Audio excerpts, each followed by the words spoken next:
Hi there. To start creating our own chatbot, the first thing to do is that we have to get introduced to Postman.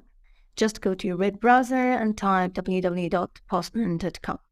So once the screen is on, you have to log into your account. Okay, so there it is. This is the homepage of Postman. And we want to start by creating our own workspace and our own collection to test our APIs. So I'm going to go to the top left corner to click on workspaces, and then I can use my previous workspaces, or I can actually just create a new workspace. You have to write the name of the workspace. So as you can see, chatbot or GPT chatbot, whatever you want to write, choose a suitable name for it.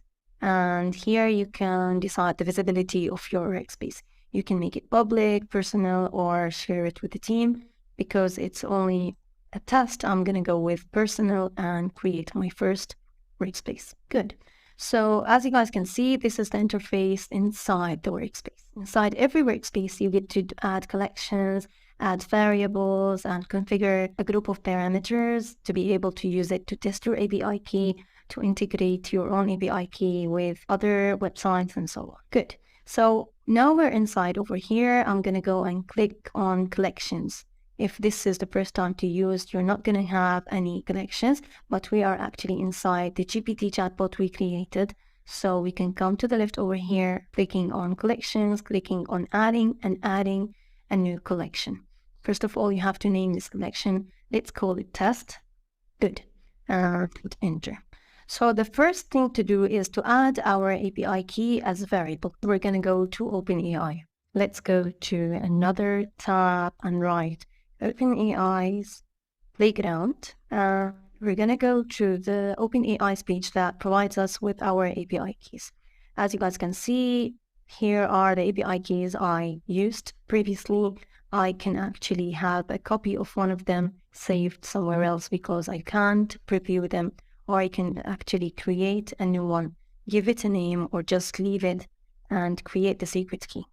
Copy it, and that's it. Now I'm going to go back to my page in Postman, and I'm going to go to click on variables and add my first variable, which is my API key. Good. This is the name of the variable, but first of all, you have to give it the value, the actual value of the API key, and as you guys can see here, it does. And then we can also add the initial value. The initial value is the value that is going to appear to people if I shared this collection with them.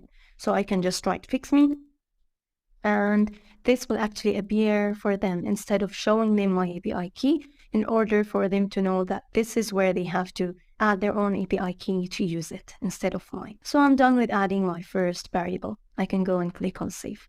Now let's go to authorization section. In the authorization section, I'll have to add a barrier token that allows me to use my API key. So I'm going to go click on this drop-down list over here and pick barrier token. And to add a token, you just have to add a curly bracket and just pick API key. And that's it. Good.